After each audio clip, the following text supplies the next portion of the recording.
امت مسلمان جس معاملے میں چوکس ہونے کا اظہار کرتی ہے وہ عقیدہ ختم نبوت ہے۔ اس کی وجہ کیا ہے اور اس کا اصل سبب کیا ہے؟ معزز سامعین، اس کی دو وجوہات مجھے عام طور پہ ذہن میں رکھیے۔ ایک وجہ تو یہ ہے کہ ہماری مٹی ختم نبوت کی ہے، اور دوسری وجہ یہ ہے کہ ہمیں مٹی خاتم النبیین صلی اللہ علیہ وسلم کی ہے۔ ان چیزوں نے ہمیں حساس کر دیا۔ اس کی تفصیل میں آخر میں عرض کروں گا کہ مٹی اور مٹی سے میری کیا مراد ہے، لیکن سر دست میں آپ سے یہ عرض کرنا چاہتا ہوں، عقیدہ ختم نبوت اس خدائی کام کی تکمیل کی سچائی کا اعلان ہے کہ جس کے بعد کسی اور چیز کے اضافے کی ضرورت نہیں ہے۔ اللہ نے پوری کائنات کو بنایا، زمین اور آسمان کو بنایا اور اس کو مکمل کر دیا۔ اب اس میں کسی بھی قسم کی کسی بھی دور میں تبدیلی نہیں ہو سکتی۔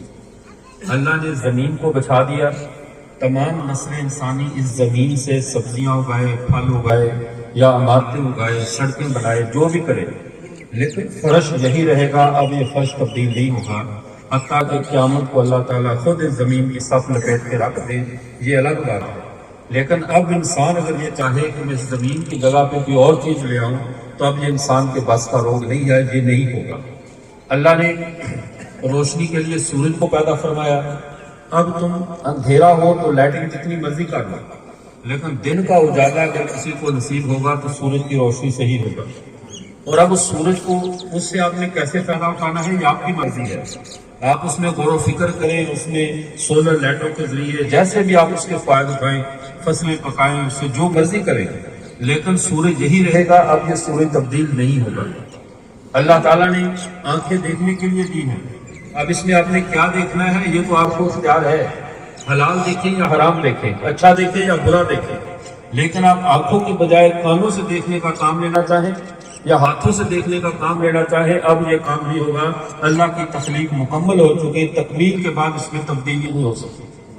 اسی طرح آپ پوری مخلوقات میں غور کریں، ہر چیز پر غور کرتے چلے جائیں تو ہر چیز میں اللہ نے جس پر سب مخلوقات پر جب تکمیل اور اپنی تخلیق کے مکمل ہونے کی مہر لگا دی، اب اس کا فائدہ آپ طرح طرح سے اٹھا سکتے ہیں، فائدہ اٹھانے کے طریقے بدل سکتے ہیں، لیکن نہ وہ چیز تبدیل ہو سکتی ہے، نہ اسے بدل کر اس کی جگہ پہ کسی اور چیز کو جو ہے وہ چلایا جا سکتا ہے۔ اب اللہ کا نظام مکمل ہو چکا ہے۔ اب اسی طرح اللہ نے دین کو مکمل کر دیا اور فیصلہ فرما دیا کہ آج کے دن تمہارے اوپر دین اسلام کو مکمل کر دیا۔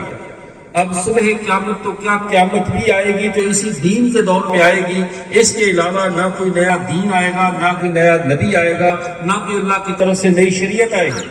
اب تم نے نفع اٹھانا ہے تو اسی دین سے اٹھانا ہے۔ اب جیسے آنکھیں اللہ نے دے دی ہیں، دیکھنا انہی آنکھوں سے ہے، اچھا یا برا۔ دین یہی رہے گا، تم اچھی طرح عمل کرو یا سستی سے